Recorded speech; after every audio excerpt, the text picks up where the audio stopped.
Há certos segredos de família que carregamos conosco até o túmulo, mas este eu preciso contar antes de partir. É a história de como descobri que meu marido e minha sogra planejaram destruir minha vida, e como eu transformei essa traição na minha maior vitória.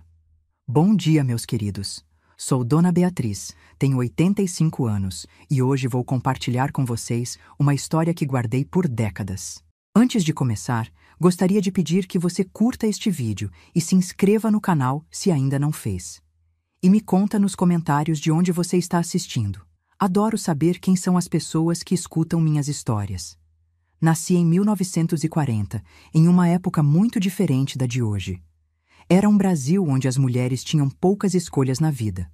Ou casávamos e tínhamos filhos, ou éramos consideradas solteironas, fadadas a cuidar dos pais até o fim da vida. Não havia meio termo, não havia essa liberdade que vocês jovens têm hoje. Cresci em uma pequena cidade do interior, daquelas onde todos se conhecem.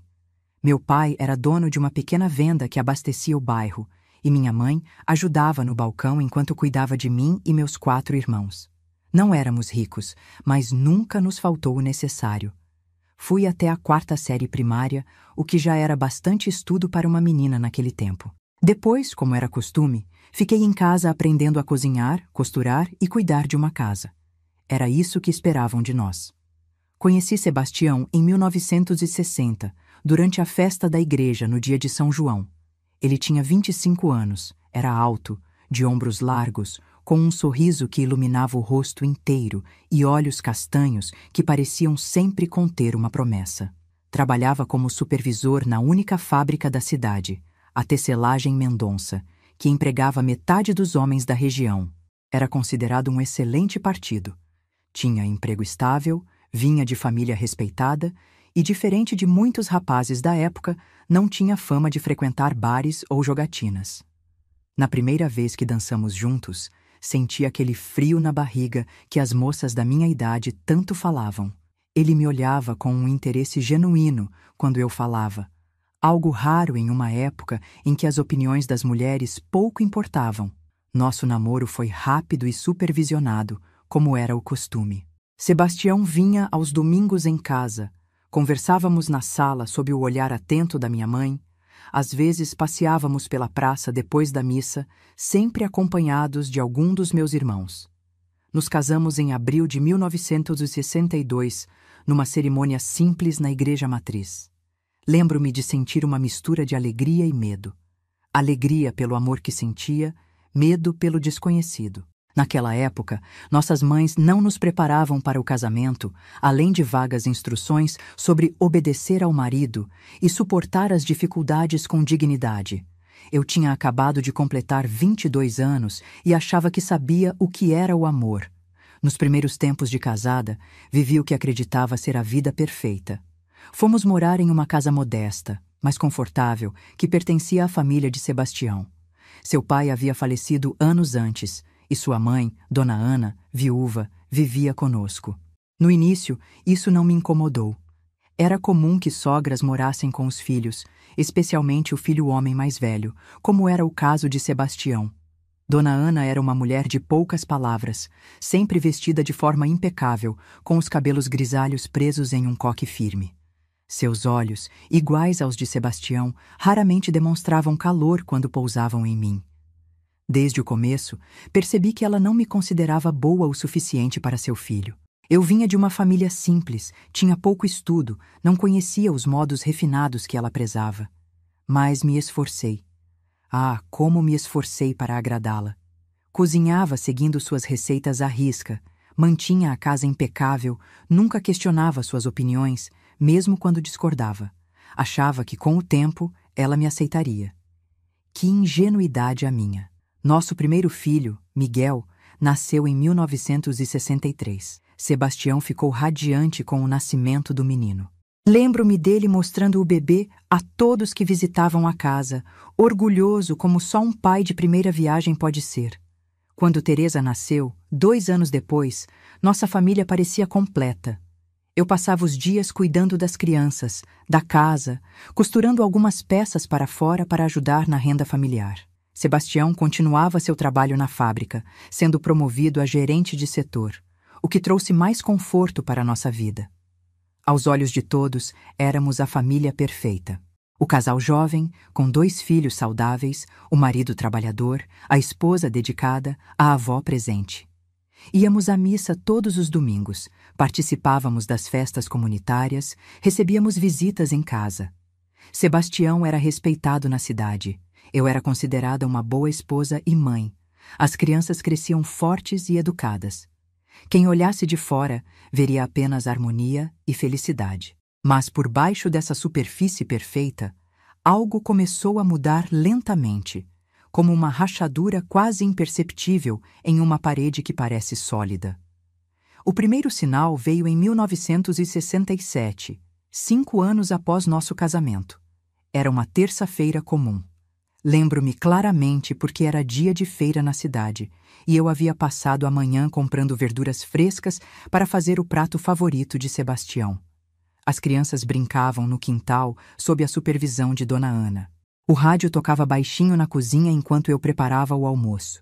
Foi quando ouvi o telefone tocar. Dona Ana atendeu e a ouvi conversar em voz baixa. Depois, ela veio até a cozinha e disse, com aquela voz que não admitia questionamentos: Sebastião sofreu um acidente na fábrica. Nada grave, mas afetou sua visão temporariamente. Vou buscar o médico e depois vou à fábrica buscá-lo.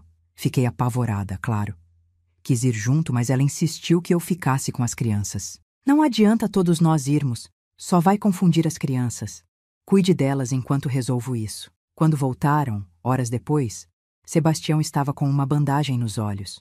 O médico, Dr. Paulo, um senhor de idade que cuidava de quase todos na cidade, explicou que era uma irritação causada por produtos químicos da fábrica. Não era grave, mas Sebastião precisaria manter os olhos protegidos por algumas semanas e evitar dirigir. Como ele vai para o trabalho? Perguntei, preocupada. Eu o levarei, Dona Ana respondeu prontamente. Agora que Pedro, o motorista da fábrica, está doente, alguém precisa fazer isso, e você tem as crianças para cuidar. Aquilo fazia sentido. Eu tinha 2 pequenos, Miguel com 4 anos e Teresa com apenas 2. Não podia simplesmente deixá-los para levar Sebastião ao trabalho todos os dias. E Dona Ana, apesar da idade, dirigia muito bem o velho Ford que havia pertencido ao falecido marido. Assim começou a nova rotina. Todas as manhãs, Dona Ana levava Sebastião à fábrica e o buscava no final do expediente. Às vezes, voltavam mais tarde, com explicações sobre reuniões prolongadas ou problemas que precisavam ser resolvidos. Eu não questionava. Afinal, Sebastião era um homem responsável, dedicado ao trabalho, e sua mãe estava apenas ajudando. Após algumas semanas, a bandagem nos olhos foi retirada, mas a rotina continuou. Ainda não estou confiante para dirigir, Sebastião explicava. Vejo algumas manchas às vezes, melhor não arriscar. E Dona Ana sempre solícita. Não se preocupe, filho, posso continuar levando você. Não tenho mais nada para fazer mesmo. Foi quando comecei a notar pequenas mudanças. Sebastião, que sempre havia sido atencioso e carinhoso, tornou-se mais distante. Às vezes, passava a noite toda sem dirigir uma palavra a mim. Outras, irritava-se com as crianças por motivos banais. O dinheiro que antes era suficiente para nossas despesas começou a faltar, mesmo com seu salário tendo aumentado após a última promoção. Quando questionava sobre essas mudanças, ouvia sempre as mesmas desculpas. Estou cansado, Beatriz. A fábrica está passando por dificuldades. Você não entende a pressão que enfrento todos os dias. E Dona Ana, sempre ao lado do filho, reforçava. Deixe-o em paz, Beatriz. Um homem não gosta de ser cobrado quando chega em casa. Se ele está cansado, é porque trabalha duro para sustentar esta família. Eu engolia as perguntas, engolia as dúvidas. Era o que fazíamos naquele tempo. Esposas não questionavam maridos.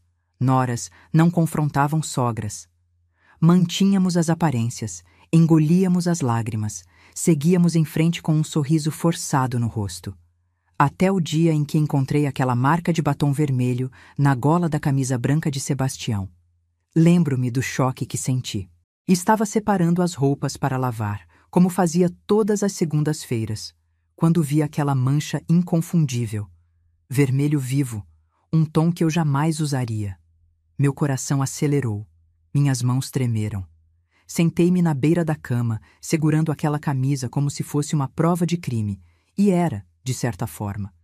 Naquele instante, muitas coisas fizeram sentido.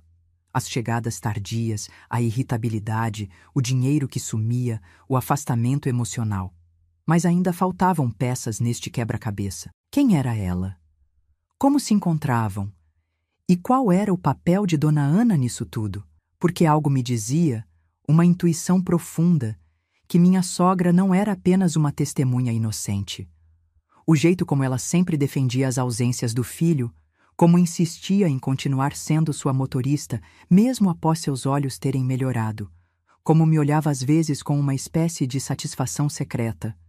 Foi ali, segurando aquela camisa manchada, que tomei uma decisão que mudaria para sempre o rumo da minha vida. Não confrontaria Sebastião imediatamente. Não faria uma cena. Não derramaria lágrimas inúteis. Não. Eu descobriria a verdade completa, por mim mesma.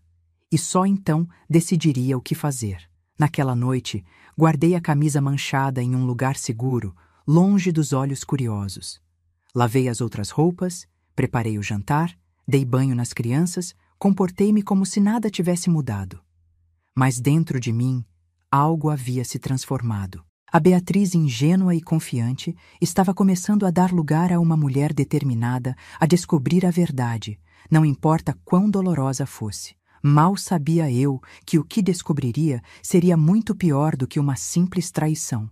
Mal sabia eu que minha própria casa havia se tornado o cenário de uma conspiração que tinha como único objetivo destruir tudo o que eu havia construído. E mal sabia eu que, ao final dessa história, não seria eu a destruída, mas sim aqueles que tentaram me aniquilar. Este foi apenas o começo da minha jornada. Uma jornada de descobertas amargas, de traições inimagináveis, mas também de uma força que eu não sabia possuir. Uma jornada que me levou das profundezas da dor até uma liberdade que poucas mulheres da minha geração conheceram. Aquela camisa com marca de batom vermelho mudou tudo para mim. Foi como se um véu tivesse sido retirado dos meus olhos. Na manhã seguinte, depois que Sebastião e Dona Ana saíram, sentei-me à mesa da cozinha com uma xícara de café, pensando em como descobrir a verdade. Não podia simplesmente segui-los. Não tinha carro, não sabia dirigir e tinha 2 crianças pequenas para cuidar. Precisava ser mais astuta. Comecei observando os padrões. Anotava em um caderninho escondido dentro da minha caixa de costura os horários de saída e chegada deles. Percebi que as terças e quintas-feiras invariavelmente chegavam mais tarde, sempre com a desculpa de reuniões na fábrica. Sebastião vinha com o cheiro de uma colônia diferente nesses dias, mais adocicada, que não era a que eu comprava para ele. 1 mês depois daquela descoberta inicial, tive minha primeira pista concreta. Estava arrumando o quarto de Dona Ana. Ela sempre insistia que só eu podia limpar seu quarto. Dizia que as empregadas que vinham uma vez por semana não sabiam fazer direito. Quando encontrei, dentro de um livro na cabeceira dela, um recibo de uma joalheria da cidade vizinha. Era de um broche de pérolas, caro demais para ser um presente casual. A data do recibo coincidia com um dia em que Sebastião disse ter ido resolver assuntos da fábrica em outra cidade. Vasculhando mais, encontrei um envelope com fotos. Uma delas mostrava Sebastião ao lado de uma moça jovem, bonita, de cabelos claros. Estavam em algum tipo de evento social, sorrindo. No verso da foto, uma data de 2 meses antes e um nome. Sebastião e Celeste, aniversário de Carmela. Carmela, o nome me soou familiar. Ah, sim, era a melhor amiga de Dona Ana, que morava na cidade vizinha. Elas se correspondiam regularmente, e às vezes Dona Ana ia visitá-la nos fins de semana, sempre sozinha. E Celeste seria sua filha? Nunca tinha ouvido falar dela antes. Coloquei tudo de volta exatamente como estava e saí do quarto com o coração acelerado. Uma peça do quebra-cabeça havia se encaixado, mas ainda faltavam muitas. Decidi perguntar casualmente sobre Carmela durante o jantar daquela noite. Como vai sua amiga Carmela, Dona Ana? Faz tempo que a senhora não comenta sobre ela. O garfo de Dona Ana parou no ar por um instante, e ela e Sebastião trocaram um olhar rápido. Vai bem, obrigada por perguntar, respondeu secamente. Por que o interesse repentino? Por nada, respondi com a voz mais inocente que consegui. Só estava pensando que faz tempo que a senhora não a visita. Na verdade, interveio Sebastião, mamãe vai visitá-la neste fim de semana. Não é, mãe? Dona Ana concordou e o assunto morreu ali. Mas aquela troca de olhares, aquela tensão repentina, tudo confirmava que havia algo importante relacionado a Carmela. No sábado seguinte, Dona Ana partiu cedo para sua visita. Sebastião disse que iria pescar com amigos da fábrica, algo que fazia ocasionalmente. Fiquei sozinha com as crianças pensando no que fazer. Foi quando tive uma ideia ousada. No domingo, depois que todos voltaram, esperei que Sebastião saísse para jogar cartas com os amigos, como costumava fazer. Dona Ana estava descansando em seu quarto. Fui até o telefone da sala e disquei para a operadora. Por favor, gostaria de falar com a residência da senhora Carmela, na cidade de São Miguel. Disse, torcendo para que não houvesse muitas Carmelas por lá. Quando uma voz feminina atendeu, respirei fundo. Boa tarde. Gostaria de falar com Celeste, por favor. Houve uma pausa. E depois... Quem deseja? É uma amiga da fábrica. Menti, sentindo o coração acelerar. Celeste não está morando mais aqui. A voz respondeu. Ela se mudou para uma casa própria há alguns meses. Tem trabalhado na tecelagem Mendonça desde o ano passado. Posso dar um recado quando falar com ela? Não, obrigada, respondi rapidamente. Eu a encontro na fábrica. Desliguei o telefone com as mãos trêmulas. Celeste trabalhava na mesma fábrica que Sebastião. Como nunca tinha ouvido falar dela antes? Por que ele nunca a mencionou? E por que Dona Ana também escondia isso? Nos dias seguintes, continuei minha investigação silenciosa. Comecei a examinar os bolsos das calças de Sebastião antes de lavá-las. Encontrei bilhetes escritos com letra feminina, sempre assinados apenas com a letra C. Mensagens curtas, mas reveladoras. Ontem foi maravilhoso. Mal posso esperar para quarta-feira. Sinto sua falta. Também comecei a perceber que pequenos objetos de valor desapareciam de casa. Um relógio de prata que havia pertencido ao pai de Sebastião. Um broche antigo da família. Pequenas quantias de dinheiro que eu guardava para emergências. Inicialmente, pensei que fossem presentes para a amante. Só mais tarde descobriria o verdadeiro motivo. O momento decisivo veio em uma terça-feira chuvosa de julho de 1968. Miguel estava com febre desde a noite anterior. Nada grave, mas o suficiente para deixar uma mãe preocupada. De manhã, pedi a Sebastião que ficasse em casa, ou pelo menos que me deixasse levar o menino ao médico. Não posso faltar hoje, Beatriz. Ele disse irritado. Há uma reunião importante, mas seu filho está doente. Argumentei, algo raro para mim que sempre aceitava tudo calada. É só uma febrinha, Dona Ana interveio. Dê a ele aquele chá de erva doce que sempre funciona. Se não melhorar até a tarde, eu mesma o levo ao médico quando voltarmos. Quando saíram, senti uma raiva que nunca havia experimentado antes. Sebastião sempre havia sido um pai presente e carinhoso. Que reunião poderia ser mais importante que o bem-estar do próprio filho? Dei o chá a Miguel e o coloquei para descansar. Teresa brincava tranquilamente na sala. A chuva aumentava lá fora. Foi quando a vizinha, Dona Cida, bateu à porta. Beatriz, vim ver se precisa de algo da farmácia. Estou indo para o centro e vi que o pequeno estava doentinho ontem. Agradeci sua bondade e pedi um remédio para a febre. Então, quase sem pensar, perguntei. Dona Cida, a senhora poderia ficar com as crianças por uma hora? Preciso ir à fábrica falar com Sebastião sobre o estado de Miguel. O pedido surpreendeu até a mim mesma. Nunca havia feito algo assim antes. Dona Cida, uma senhora viúva que adorava meus filhos, aceitou prontamente. Claro, querida. Tome o guarda-chuva grande, está chovendo muito. Vesti meu melhor casaco, peguei o guarda-chuva e saí. Não ia realmente à fábrica. Sabia que Sebastião não estaria lá, pelo menos não na reunião que alegou. Estava seguindo meu instinto, uma certeza silenciosa que crescia dentro de mim. Em vez de ir para o centro, tomei o caminho para a parte mais afastada da cidade, onde ficavam as casas mais novas. Uma área que estava crescendo, com construções recentes para funcionários mais graduados da fábrica e profissionais liberais que chegavam à cidade. A chuva caía impiedosamente, mas eu continuava caminhando, movida por uma determinação que desconhecia em mim.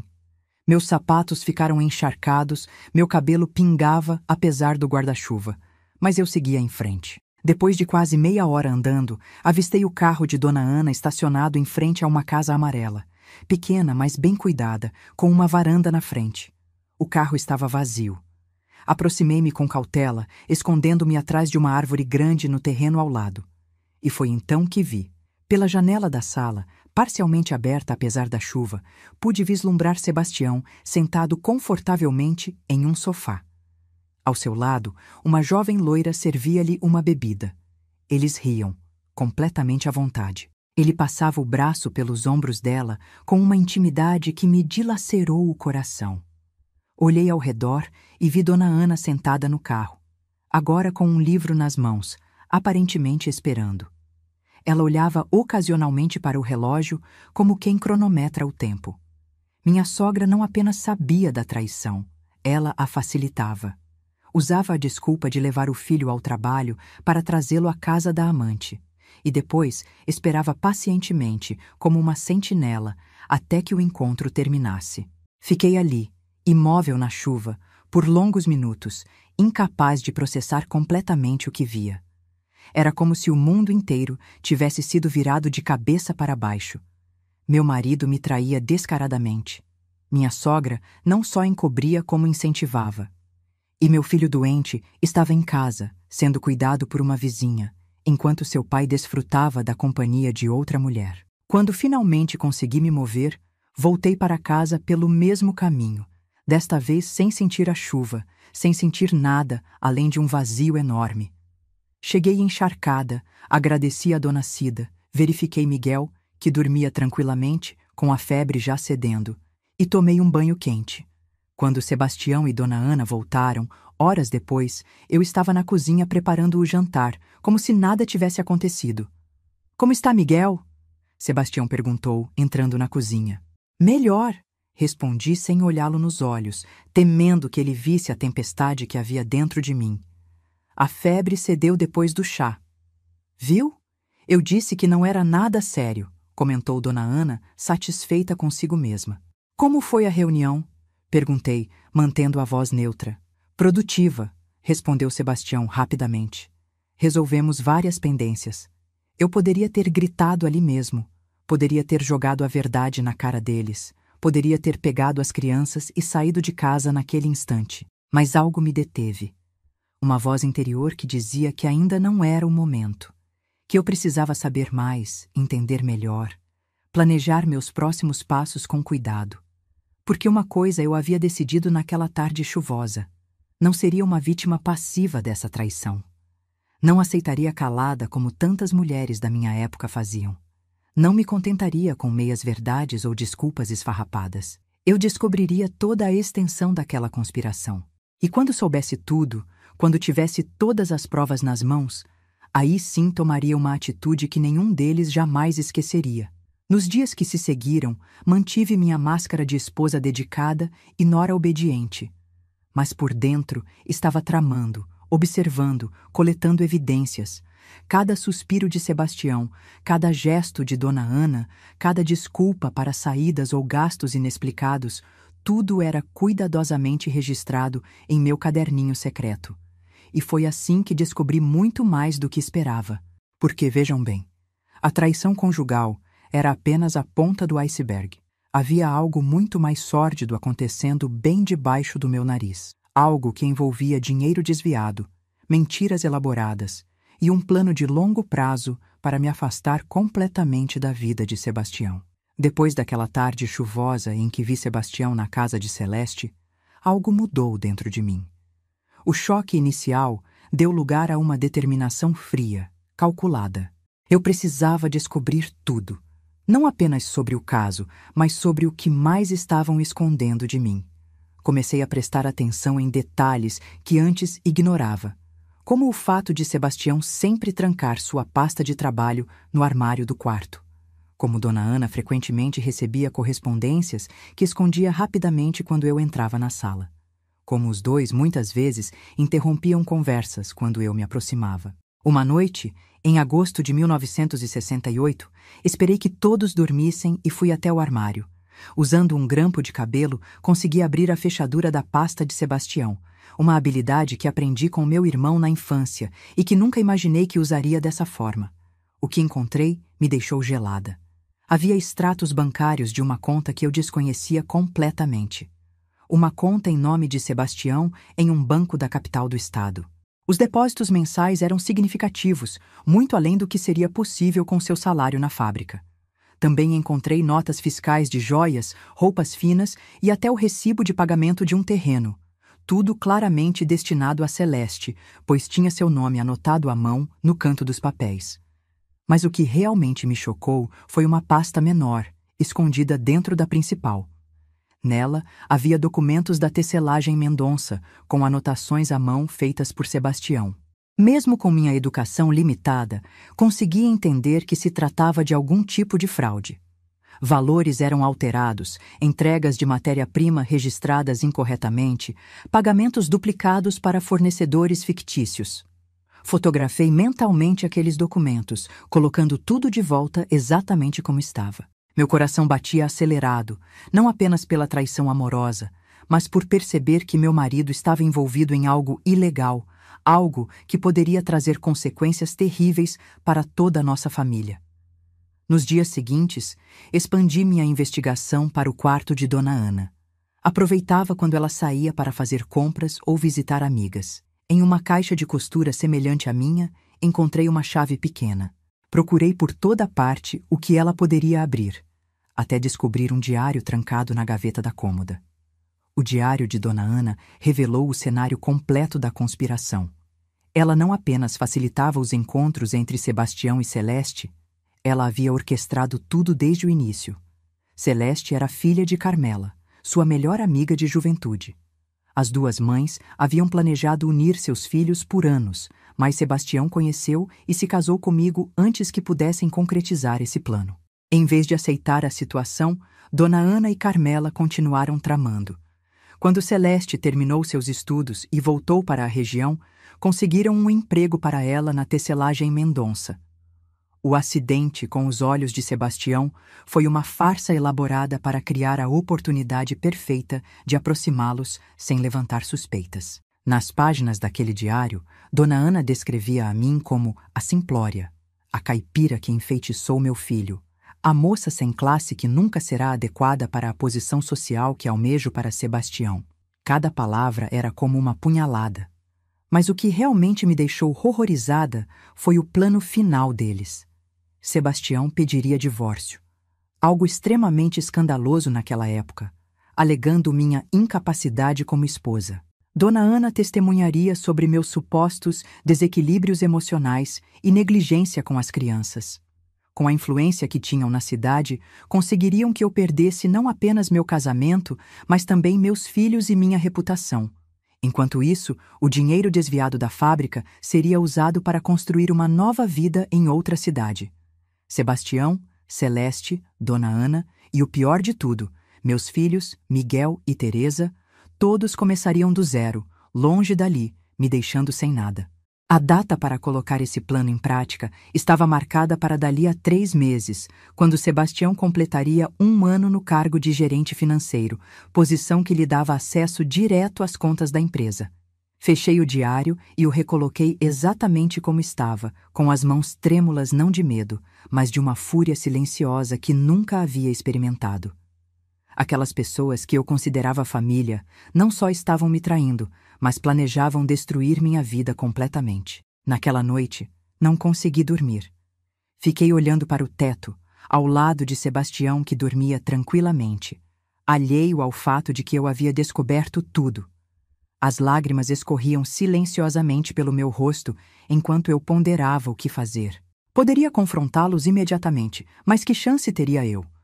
Uma mulher simples, sem estudo formal, sem família influente na cidade, contra o respeitado gerente da fábrica e sua mãe, que era amiga íntima das esposas das figuras mais importantes da região? Não, eu precisava ser mais inteligente. Precisava virar o jogo a meu favor, usando as mesmas armas que eles, a astúcia e o planejamento cuidadoso.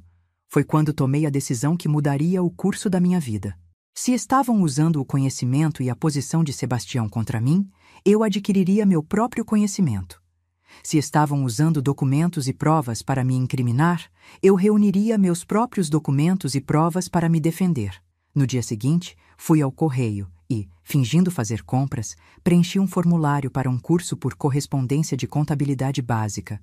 Usei o endereço da minha amiga Joana, que morava 2 ruas abaixo de nós, para receber o material. Expliquei a situação de forma vaga, dizendo apenas que queria fazer uma surpresa para Sebastião, aprendendo sobre seu trabalho. Joanna, bless her heart, não fez perguntas. Simplesmente concordou em receber os envelopes e me passar discretamente quando nos encontrássemos na feira ou na igreja. Nas semanas seguintes, vivi uma vida dupla. Durante o dia, era a mesma Beatriz de sempre, cuidando da casa, das crianças, sendo a esposa e nora exemplar. À noite, depois que todos dormiam, estudava os materiais do curso à luz de uma vela no quartinho dos fundos que usávamos para guardar mantimentos. Foi um período de extremo cansaço físico e emocional. Dormia apenas 4 ou 5 horas por noite, sempre alerta para não ser descoberta. Mas cada página que aprendia, cada conceito que dominava, me dava um pouco mais de confiança, um pouco mais de poder. Paralelamente, continuei minha investigação silenciosa. Fotografava documentos comprometedores com uma câmera pequena que comprei vendendo secretamente algumas joias que havia ganhado de minha mãe. Fazia anotações detalhadas de conversas suspeitas, de valores mencionados, de encontros marcados. Também comecei a criar meu próprio fundo de emergência. Vendia bordados e costuras que fazia nas poucas horas livres, sempre dizendo que o dinheiro era para comprar presentes para as crianças ou ingredientes especiais para receitas. Na verdade, cada centavo ia para uma caixinha escondida no forro de um velho casaco de inverno. Um dos momentos mais difíceis foi quando precisei confrontar a realidade sobre Celeste. Quem era realmente essa mulher que estava pronta a destruir minha família? Aproveitando um dia em que sabia que ela estaria trabalhando no turno da tarde na fábrica, vesti-me com mais cuidado que o habitual e fui até lá, dizendo que precisava deixar o almoço que Sebastião havia esquecido em casa. O porteiro, que me conhecia bem, me deixou entrar sem problemas. Em vez de ir para a sala de Sebastião, caminhei até o setor administrativo, onde sabia que Celeste trabalhava. Foi fácil identificá-la. Uma moça bonita, provavelmente 10 anos mais jovem que eu, cabelos loiros cuidadosamente arrumados, maquiagem impecável, usando um vestido fino que certamente havia sido comprado com o dinheiro que Sebastião desviava. Fiquei observando-a de longe por alguns minutos. Ela ria e conversava com os colegas, completamente à vontade, como se não estivesse ajudando a destruir a vida de outra mulher. Em um momento, nossos olhares se cruzaram brevemente. Ela não me reconheceu. Afinal, nunca havíamos sido formalmente apresentadas.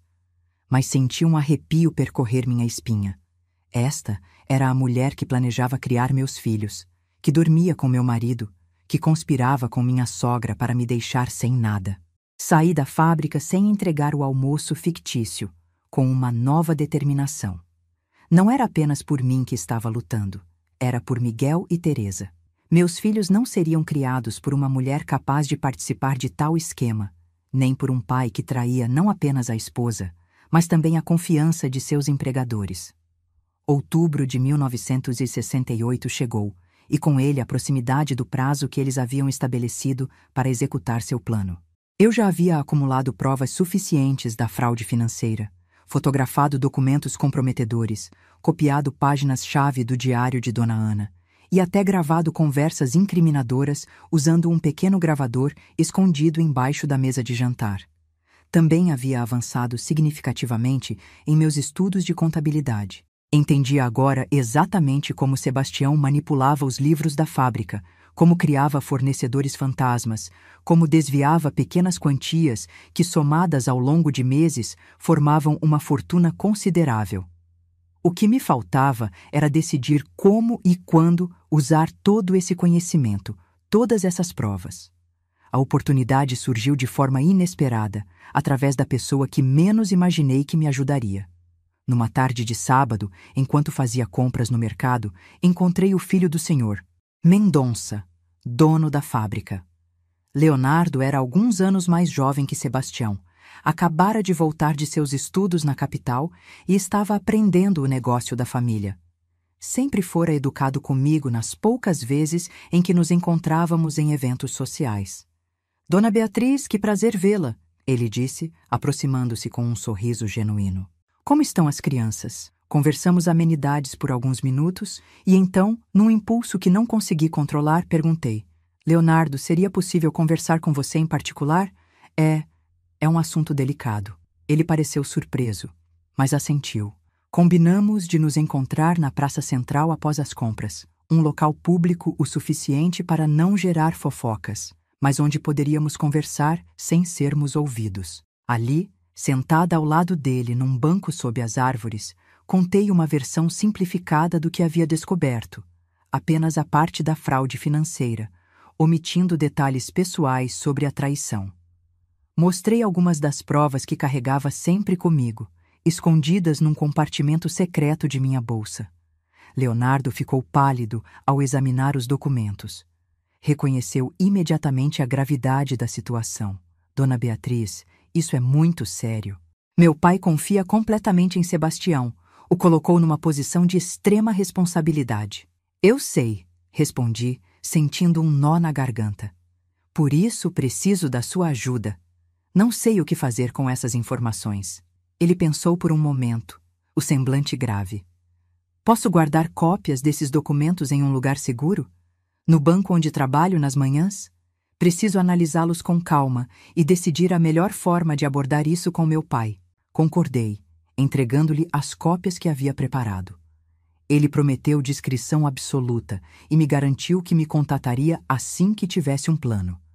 Voltei para casa com o coração mais leve, sabendo que finalmente havia dado o primeiro passo concreto, mas também com o peso da consciência do que estava por vir, porque agora não havia volta.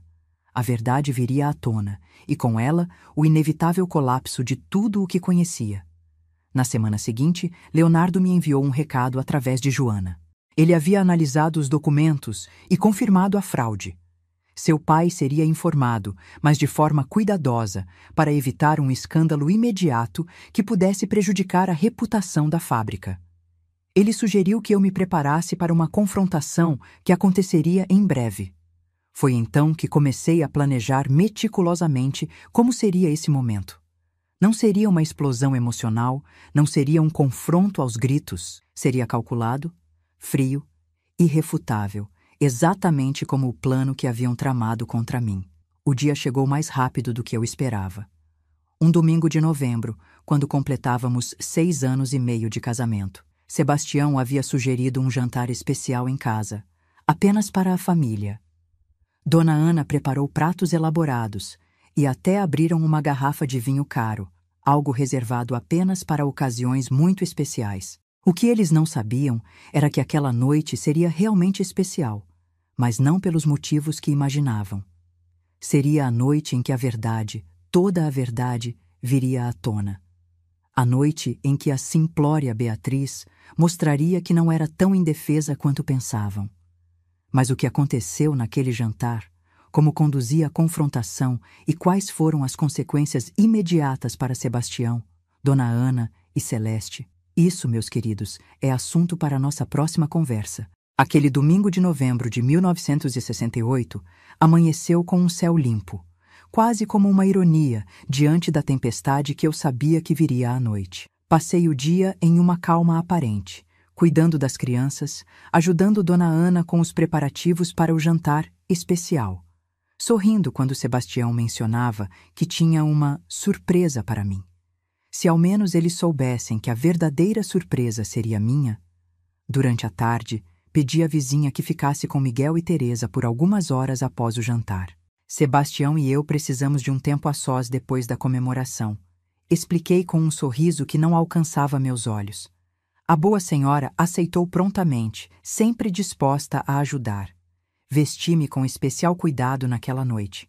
Escolhi um vestido azul marinho que havia costurado meses antes, mas nunca usado. Prendi meus cabelos em um coque elegante, passei um batom discreto. Queria estar apresentável, digna para o que estava prestes a fazer. Quando me olhei no espelho, quase não reconheci a mulher que me encarava de volta.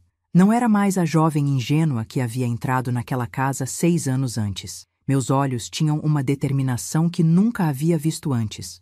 Uma firmeza nascida da dor e da traição. O jantar começou às 7 em ponto. Dona Ana havia preparado todos os pratos favoritos de Sebastião. Frango assado com batatas, arroz de forno, aquela salada especial com maçãs que ele tanto gostava. A mesa estava impecavelmente arrumada, com a louça boa que raramente usávamos. Sebastião abriu o vinho caro, serviu primeiro para sua mãe, depois para mim. Ergueu a taça em um brinde. Aos 6 anos e meio de um casamento que me deu 2 filhos maravilhosos e muitas alegrias. Disse ele com um sorriso que agora eu sabia ser falso. Sorri de volta e bebi um pequeno gole. Precisava manter a mente perfeitamente clara para o que viria a seguir. A conversa durante o jantar fluiu com uma normalidade surreal. Falamos sobre o crescimento das crianças, sobre as novidades da igreja, sobre os planos de Dona Ana para reformar o jardim na primavera seguinte. Era como se estivéssemos em uma peça de teatro, cada um interpretando seu papel à perfeição. Após a sobremesa, um pudim de leite que eu sabia ser o favorito de Sebastião, levei as crianças para a casa da vizinha, prometendo buscá-las em algumas horas. Quando voltei, Sebastião havia servido licor nas taças pequenas que guardávamos para ocasiões especiais. Beatriz, tenho algo importante para conversar com você, ele começou, trocando um olhar rápido com Dona Ana. Era o momento que eu esperava. Eles dariam início ao plano. Começariam a preparar o terreno para o que planejavam fazer comigo. Que coincidência, respondi calmamente. Eu também tenho algo muito importante para discutir com vocês dois. Antes que pudessem responder, levantei-me e fui até o quarto. Voltei carregando uma pasta que havia mantido escondida dentro do forro de um velho baú. Coloquei-a sobre a mesa, entre os pratos ainda não recolhidos e as taças de licor. "O que é isso?" perguntou Sebastião, a irritação começando a transparecer em sua voz. Ele não gostava de ser interrompido, especialmente quando estava prestes a dar início a algo que havia planejado cuidadosamente. "Isso, meu querido marido", respondi com uma calma que surpreendeu até a mim mesma. "É o registro completo da sua traição. Não apenas a traição a mim como sua esposa, mas também a traição à confiança que o Sr. Mendonça depositou em você." O rosto dele empalideceu visivelmente. Dona Ana deixou cair a colher que usava para mexer o café, o tinido metálico ecoando no silêncio repentino da sala. "Do que você está falando?" Sebastião tentou manter a compostura, mas sua voz tremeu ligeiramente. Abri a pasta e comecei a espalhar os documentos sobre a mesa. Fotografias de Sebastião entrando na casa de Celeste, cópias dos registros financeiros alterados. Páginas do diário de Dona Ana, cuidadosamente reproduzidas à mão. Recibos de presentes caros. O contrato de compra do terreno em nome de Celeste. "Estou falando disso tudo", respondi, minha voz firme. "Estou falando de como você e sua mãe planejaram não apenas me trair com Celeste, filha da amiga de infância de Dona Ana, mas também como pretendiam me tirar meus filhos, minha dignidade, tudo o que tenho." Sebastião olhou para os documentos espalhados, depois para sua mãe, depois de volta para mim. Vi o pânico crescendo em seus olhos enquanto ele percebia que eu sabia de tudo, absolutamente tudo. "Como você..." ele começou, mas não conseguiu terminar a frase. "Como eu descobri?" completei por ele. "Da mesma forma que vocês subestimaram minha inteligência, subestimaram minha capacidade de observação. Vocês acharam que eu era apenas uma simplória, como sua mãe gosta de me chamar em seu diário." Dona Ana ofegou ao ouvir a referência direta ao seu diário secreto. "Você invadiu meu quarto? Leu meus pertences privados?" ela acusou, a indignação superando momentaneamente o choque. "Sim, Dona Ana, eu fiz exatamente o que vocês fizeram comigo. Invadi sua privacidade. A diferença é que vocês planejavam destruir minha vida, enquanto eu apenas tentava salvar a minha e a dos meus filhos. Sebastião se recuperou o suficiente para tentar retomar o controle da situação. Sempre foi bom nisso. Manipular conversas, distorcer fatos. Beatriz, você está exagerando. Sim, cometi um erro, me envolvi com outra pessoa, mas daí a dizer que planejávamos tirar seus filhos. Isso é loucura. Peguei especificamente as páginas do diário que detalhavam o plano, empurrando-as para ele. Está tudo aqui, Sebastião. Data, hora e detalhes de como vocês planejavam me acusar de desequilíbrio emocional, como sua mãe testemunharia contra mim, como usariam a influência de vocês na cidade para garantir que eu perdesse a guarda das crianças, como pretendiam usar o dinheiro desviado da fábrica para começar uma nova vida em outra cidade, com Celeste assumindo meu lugar como mãe dos meus filhos. O silêncio que se seguiu foi ensurdecedor. Sebastião olhava para os papéis, para sua mãe, para mim, como um animal encurralado buscando uma saída. Foi Dona Ana quem finalmente quebrou o silêncio, com uma mudança súbita de tática. E o que você pretende fazer com tudo isso? Causar um escândalo? Destruir a reputação do seu marido? Arruinar o futuro dos seus filhos? Sorri serenamente, sabendo que ela tentaria esse ângulo, jogar a culpa em mim, fazer-me sentir responsável pelas consequências de expor a verdade. Na verdade, Dona Ana, já tomei providências quanto a isso. Todas essas provas, apontei para os documentos, são apenas cópias. Os originais estão em um lugar seguro, junto com evidências ainda mais detalhadas da fraude que Sebastião vem cometendo na fábrica. Vi o rosto de Sebastião perder completamente a cor. Ele sabia exatamente o que isso significava. Você não faria isso, ele murmurou, mais para si mesmo do que para mim. Não apenas faria como já fiz, respondi calmamente. O Sr. Mendonça já está ciente de tudo, ou melhor, quase tudo. Poupei-o dos detalhes sórdidos sobre Celeste e o plano de vocês contra mim. Limitei-me a mostrar as provas da fraude financeira. Peguei um envelope selado que estava no fundo da pasta e coloquei-o sobre a mesa. Este envelope contém minha carta formal ao Sr. Mendonça, detalhando todo o resto. Leonardo, seu filho, está esperando por ela amanhã cedo no banco, a menos que cheguemos a um acordo esta noite. Foi a primeira vez que vi verdadeiro medo nos olhos de Sebastião. Não apenas preocupação ou desconforto, mas medo real, visceral, porque ele finalmente entendeu que não estava mais no controle. Que tipo de acordo? Perguntou ele com a voz baixa, derrotada. Endireitei-me na cadeira, sentindo uma força que nunca soube que possuía. É muito simples. Quero o divórcio, sim, mas nos meus termos. Ficarei com a casa, que afinal está no meu nome, graças à astúcia de Dona Ana para evitar impostos. Ficarei com a guarda total dos meus filhos, sem discussão, sem contestação. E quero uma pensão justa, baseada não no salário que você declara oficialmente, mas no valor real que recebe, incluindo os extras. Sebastião começou a protestar, mas ergui a mão, silenciando-o. Não terminei. Em troca, não entregarei esta carta, e as evidências da fraude que já estão com o Sr. Mendonça serão tratadas discretamente. Ele já concordou, por respeito a mim e às crianças, em dar a você a oportunidade de demitir-se voluntariamente, alegando motivos pessoais, e devolver o dinheiro desviado. Você não será processado, desde que cumpra essas condições. Dona Ana, sempre mais pragmática, foi a primeira a perceber que não havia saída. E quanto a mim? Perguntou ela, a voz trêmula apesar da tentativa de manter a dignidade. A senhora pode escolher, Dona Ana. Pode permanecer nesta casa, que agora será minha, obedecendo minhas regras e respeitando minha posição como dona do lar. Ou pode ir embora com seu filho e começar uma nova vida em outro lugar. Sem meus filhos, sem seu status nesta cidade, sem o conforto que construiu às custas da minha infelicidade. O silêncio que se seguiu foi pesado, carregado de emoções contraditórias. Raiva, medo, humilhação. Podia ver tudo isso nos rostos deles. Finalmente, Sebastião falou, sua voz quase irreconhecível. E se eu me recusar? Se contestar tudo isso? Encarei-o diretamente nos olhos, sem hesitação.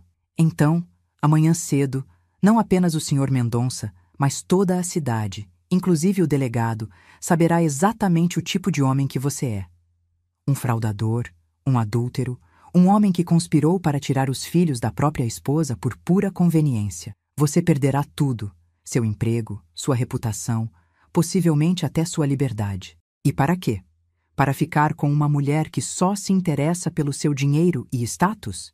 Uma mulher que aceitou fazer parte de um plano para destruir uma família? As horas seguintes foram intensas. Houve lágrimas, não minhas, mas de Dona Ana, quando finalmente percebeu que havia perdido. Houve ameaças vazias de Sebastião, seguidas por súplicas patéticas quando entendeu a gravidade da situação. Houve tentativas de negociação, de amenizar os termos. Permaneci firme. Por volta da meia-noite, tínhamos um acordo verbal. Na manhã seguinte, Sebastião iria à fábrica apresentar sua renúncia. Depois, procuraria um advogado para iniciar os procedimentos do divórcio. Algo raro e escandaloso na época, mas que seria conduzido da forma mais discreta possível. Dona Ana anunciou que não ficaria sob o mesmo teto que eu, nem mais um dia. Iria para a casa de uma prima em outra cidade até que Sebastião se estabelecesse em algum lugar. Quando finalmente se retiraram, Sebastião para dormir no sofá da sala, Dona Ana para seu quarto para começar a fazer as malas, fiquei sozinha na mesa de jantar, olhando para os restos da refeição que deveria ter sido uma celebração, e se transformou no fim de um casamento, no colapso de uma farsa que durou anos. Não senti alegria ou triunfo. Apenas um cansaço profundo e uma estranha sensação de paz. Havia enfrentado o pior e sobrevivido. Havia protegido meus filhos. Havia me recusado a ser uma vítima passiva. O amanhecer me encontrou ainda acordada, preparando o café da manhã como se fosse um dia normal. Miguel e Teresa, que haviam dormido na casa da vizinha, voltariam em breve. Precisava manter a normalidade para eles, explicar as mudanças que viriam de forma que pudessem entender e aceitar. Sebastião saiu cedo, evitando me olhar nos olhos. Dona Ana permaneceu em seu quarto, aparecendo apenas brevemente para dizer que partiria após o almoço. A atmosfera na casa era pesada, carregada de palavras não ditas e sentimentos contraditórios. O que aconteceu depois, como Sebastião deixou a cidade em desgraça, como Celeste desapareceu rapidamente ao saber da demissão dele, como Dona Ana nunca mais voltou a me dirigir a palavra, e como eu reconstruí minha vida a partir daquelas cinzas, isso, meus queridos, contarei na próxima parte desta história. Porque o verdadeiro final não está no confronto, na exposição da verdade ou na punição dos culpados. O verdadeiro final está na jornada de reconstrução, na descoberta de uma força interior que eu nem sabia que possuía, e na vida plena e digna que consegui construir para mim e meus filhos. A manhã seguinte ao confronto trouxe um silêncio estranho à casa. Sebastião saiu cedo para entregar sua carta de demissão ao Sr. Mendonça, como havíamos combinado. Dona Ana permaneceu em seu quarto, fazendo as malas. As crianças, que eu havia buscado na casa da vizinha ainda cedo, perceberam que algo havia mudado, mas não entendiam exatamente o que. Mamãe, por que a vovó está colocando as roupas dela nas malas? Perguntou Teresa com seus inocentes 5 anos. Vovó vai fazer uma viagem, querida, respondi, tentando manter a voz calma. Ela vai visitar a tia Carmela por um tempo. E papai vai junto? Miguel quis saber, sempre atento aos detalhes, mesmo aos 7 anos. Sentei com eles no sofá da sala, sabendo que precisava começar a prepará-los para as mudanças que viriam. Não podia contar toda a verdade. Eram pequenos demais para entender a complexidade do que havia acontecido. Mas também não queria mentir.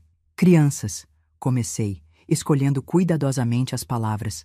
Às vezes, os adultos precisam tomar decisões difíceis. Seu pai e eu, nós decidimos que é melhor vivermos separados por um tempo.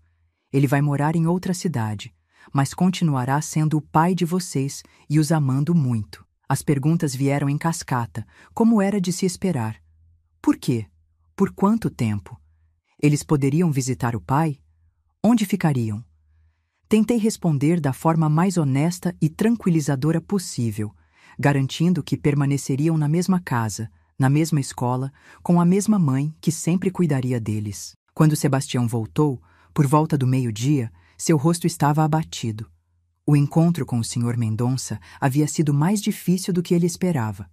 Mesmo com o acordo que tínhamos feito para evitar um escândalo público, a humilhação de ser descoberto, de ter que admitir a fraude, de devolver o dinheiro desviado, tudo isso o havia destruído por dentro. Ele passou algum tempo com as crianças, tentando explicar à sua maneira que precisava se mudar, prometendo visitá-los frequentemente. Não interferiu. Aquele momento era deles, e por mais que Sebastião tivesse me traído, ele era o pai dos meus filhos e sempre seria. Dona Ana saiu por volta das 3 da tarde, sem se despedir de mim. Apenas abraçou os netos, sussurrou algo no ouvido de Sebastião e entrou no táxi que a levaria à estação de trem. Seu olhar ao deixar a casa que considerava seu domínio durante tantos anos estava carregado de um ódio que eu jamais esqueceria. Sebastião partiu 2 dias depois, levando apenas roupas e objetos pessoais. Concordamos que ele poderia voltar para buscar o restante de seus pertences quando encontrasse um lugar para morar. A última imagem que tenho dele naqueles dias é de suas costas enquanto caminhava para o táxi, os ombros caídos, a cabeça baixa. Não mais o homem confiante e orgulhoso que havia sido. E assim, repentinamente, me vi sozinha com 2 crianças pequenas em uma casa grande e vazia. Tinha garantido meu direito de permanecer ali, de ficar com meus filhos e receber uma pensão justa. Mas o que fazer com essa liberdade recém-adquirida? Como reconstruir uma vida a partir dos escombros da anterior? Os primeiros meses foram os mais difíceis. A cidade pequena, como era de se esperar, fervilhava com boatos sobre a súbita partida de Sebastião e Dona Ana. Algumas pessoas, principalmente aquelas que sempre invejaram a posição de Sebastião ou que haviam sofrido com a língua ferina de Dona Ana, vinham me oferecer uma solidariedade curiosa, esperando que eu revelasse detalhes suculentos. Outras, as amigas, que Dona Ana havia cultivado ao longo dos anos, me tratavam com frieza ou simplesmente me evitavam, como se o fracasso do meu casamento fosse contagioso. As crianças também sofreram. Na escola, Miguel enfrentou provocações de colegas que repetiam comentários maldosos ouvidos em casa. Teresa, mais sensível, chorava à noite perguntando quando o pai e a avó voltariam. Foi nesse momento que percebi que precisava ser mais do que apenas uma sobrevivente. Precisava mostrar aos meus filhos e a mim mesma que podíamos não apenas sobreviver, mas prosperar, mesmo depois de tamanha traição. Lembrei-me do curso de contabilidade que havia começado como parte da minha investigação. Havia descoberto durante aqueles estudos noturnos que tinha uma aptidão natural para números e organização. Por que não continuar? Por que não transformar aquele conhecimento em algo que pudesse nos sustentar no futuro? Procurei Leonardo, o filho do Sr. Mendonça, que havia sido tão crucial no desfecho da minha história. Ele me recebeu no banco onde trabalhava, com a mesma gentileza de sempre. Leonardo, comecei hesitante. Você acha que seu pai consideraria me dar uma oportunidade na fábrica? Não por caridade, mas porque realmente acredito que posso contribuir. Ele pareceu surpreso com meu pedido, mas não o rejeitou imediatamente. Que tipo de trabalho você teria em mente, Dona Beatriz? Algo no departamento financeiro. Respondi com mais confiança do que realmente sentia. Tenho estudado contabilidade, entendo como os livros funcionam, como detectar irregularidades. Acho que posso ajudar a evitar que o que Sebastião fez aconteça novamente. Leonardo prometeu falar com o pai, sem garantias. Uma semana depois, recebi um recado para comparecer à fábrica para uma conversa com o Sr. Mendonça. O velho empresário me recebeu em seu escritório, com uma mistura de curiosidade e ceticismo. Era conhecido por ser justo, mas extremamente exigente com seus funcionários. Senhora Beatriz, ele começou formalmente. Meu filho me contou sobre seu interesse em trabalhar aqui. Devo admitir que estou surpreso. A maioria das mulheres na sua situação procuraria um caminho mais convencional. Senhor Mendonça, respondi, olhando-o diretamente nos olhos. Acredito que convencional deixou de ser uma opção para mim no momento em que descobri o que meu marido estava fazendo com sua empresa. Preciso trabalhar para sustentar meus filhos, sim, mas mais do que isso. Preciso mostrar a eles que podemos reconstruir nossa vida com dignidade e honestidade. Ele ficou em silêncio por um momento, considerando minhas palavras. O que a faz pensar que está qualificada para trabalhar no departamento financeiro? Até onde sei, a senhora não tem educação formal na área. Peguei a pasta que havia trazido comigo e coloquei sobre a mesa. Continha meus certificados do curso por correspondência, exercícios que havia completado e, o mais importante, um relatório detalhado que eu havia preparado, mostrando exatamente como Sebastião havia manipulado os livros da empresa e como tais manipulações poderiam ser evitadas no futuro. O Sr. Mendonça examinou os documentos por longos minutos, seu rosto inexpressivo. Finalmente, levantou os olhos e disse algo que mudaria minha vida. Vou lhe dar 3 meses. Começará como assistente júnior no departamento de contabilidade. Se provar seu valor nesse período, poderemos discutir uma posição permanente. O salário será modesto, mas justo. E devo avisar, não haverá tratamento especial por causa da sua situação pessoal. Saí da fábrica naquele dia com uma sensação que não experimentava há muito tempo. Esperança. Não seria fácil. Teria que conciliar o trabalho com o cuidado dos filhos, enfrentar o preconceito de colegas e da sociedade, provar meu valor em um ambiente predominantemente masculino. Mas era um começo, uma chance de construir algo novo. Contratei Dona Zulmira, uma senhora viúva da vizinhança, para ficar com as crianças enquanto eu trabalhava. Organizei a rotina da casa para que tudo funcionasse como um relógio, com horários estritos para refeições, deveres, banho e sono. E comecei a estudar com ainda mais afinco, passando horas sobre livros de contabilidade após as crianças dormirem. Os primeiros dias na fábrica foram intimidadores. Os homens do departamento me olhavam com curiosidade ou desdém. As poucas mulheres que trabalhavam lá, quase todas em funções de secretariado ou na linha de produção, oscilavam entre solidariedade e desconfiança.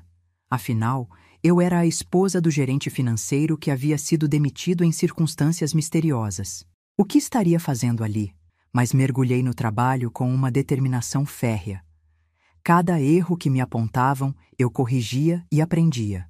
Cada tarefa menial que me designavam para testar minha paciência, eu executava com precisão e eficiência. Chegava mais cedo, saía mais tarde, fazia perguntas, observava, aprendia.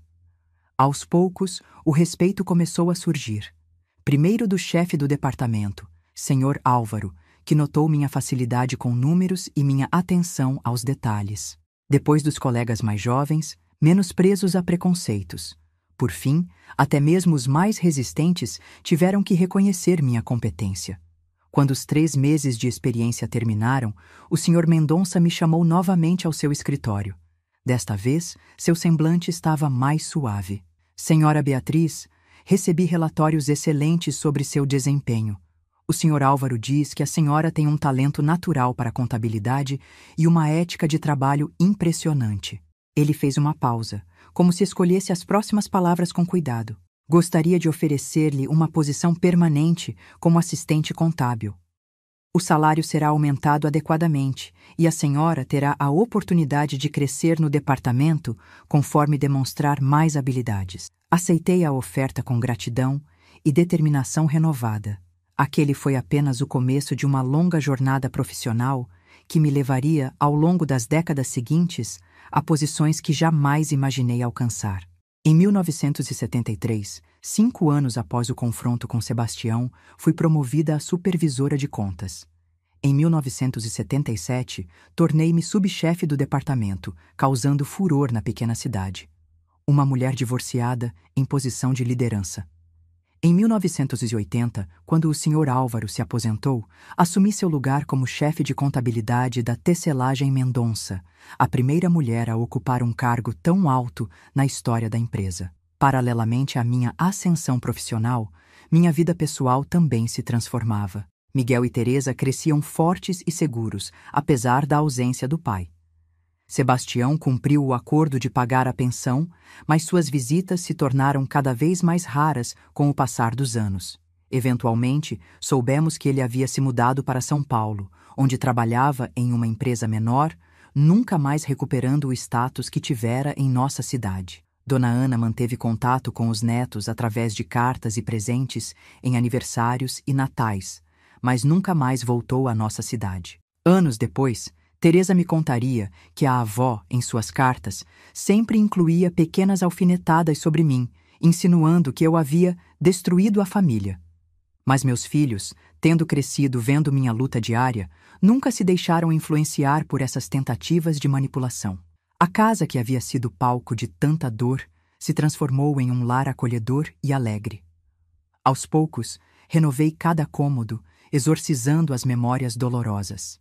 O quarto que havia sido de Dona Ana tornou-se meu escritório, onde estudava e trabalhava em projetos pessoais. A sala onde ocorreu o confronto final foi completamente reformada, com novos móveis e cores vibrantes. Quanto à vida social e amorosa, bem, essa foi a parte mais difícil.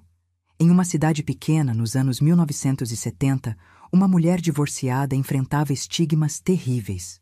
Fui excluída de certos círculos, recebi olhares de desaprovação na igreja, ouvi comentários maldosos pelas costas. Houve pretendentes, claro. Conforme minha posição na fábrica se solidificava e minha situação financeira melhorava, alguns homens começaram a demonstrar interesse. Mas eu havia aprendido a lição mais dura sobre confiança e demorei muitos anos para permitir que alguém se aproximasse novamente. Foi apenas em 1982, 14 anos após o divórcio, que permiti que o amor entrasse novamente em minha vida. Luiz era viúvo, professor de matemática no colégio onde Teresa estudava. Começamos como amigos, conversando sobre equações e logaritmos durante as reuniões de pais e mestres. A amizade evoluiu lentamente para algo mais profundo.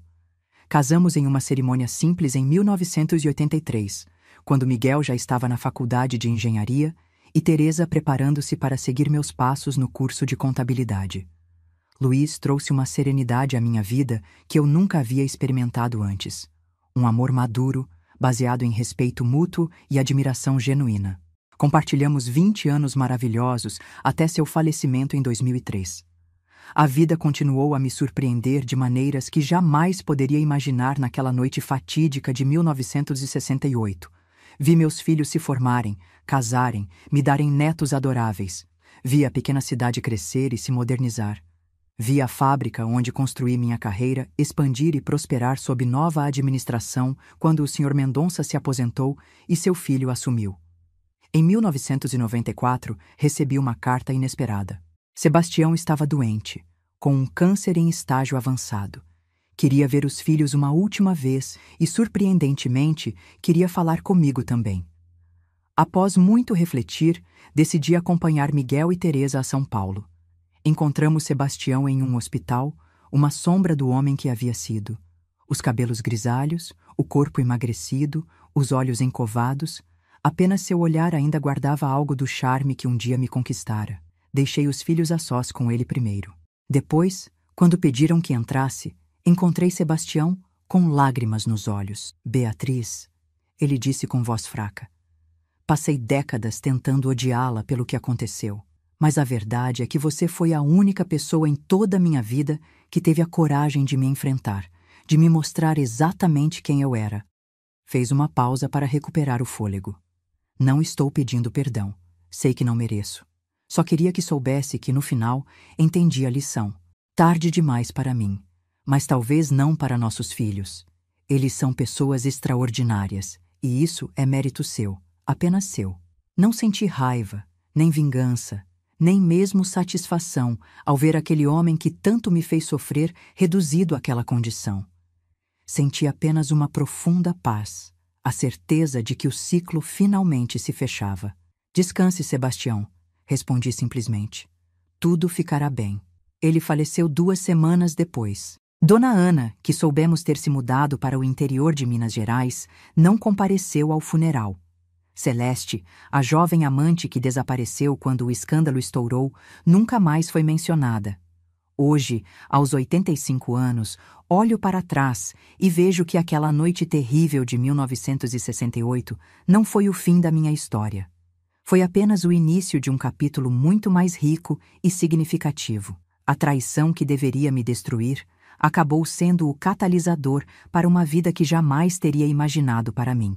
Aprendi que nossa maior força não vem dos momentos em que tudo dá certo, mas sim daqueles em que enfrentamos o pior e ainda assim escolhemos seguir em frente. Aprendi que a verdadeira vingança contra aqueles que nos machucam não é causar-lhes dor igual, mas construir uma vida tão plena e significativa que eles se tornam irrelevantes. E é essa a mensagem que deixo para vocês, meus queridos ouvintes. Não importa quão terrível seja a traição, quão profunda a dor, quão impossível pareça a recuperação, há sempre um caminho para reconstruir, para renascer das cinzas como alguém mais forte e mais sábio. Obrigada por me acompanharem nesta jornada de memórias. Por trás de cada ruga em meu rosto, de cada fio branco em meu cabelo, há uma história de luta, de superação, de triunfo silencioso. E agora, esta história também é um pouco de vocês. Não se esqueçam de deixar seu like, se inscrever no canal e compartilhar seus próprios relatos de superação nos comentários. Porque quando compartilhamos nossas histórias, inspiramos outros a encontrarem força em seus momentos mais difíceis. Até a próxima, meus queridos. E lembrem-se sempre, não são nossas quedas que definem quem somos, mas sim como escolhemos nos levantar depois delas. Depois delas. Depois delas. Depois delas. Depois delas. Depois delas. Depois delas. Depois delas.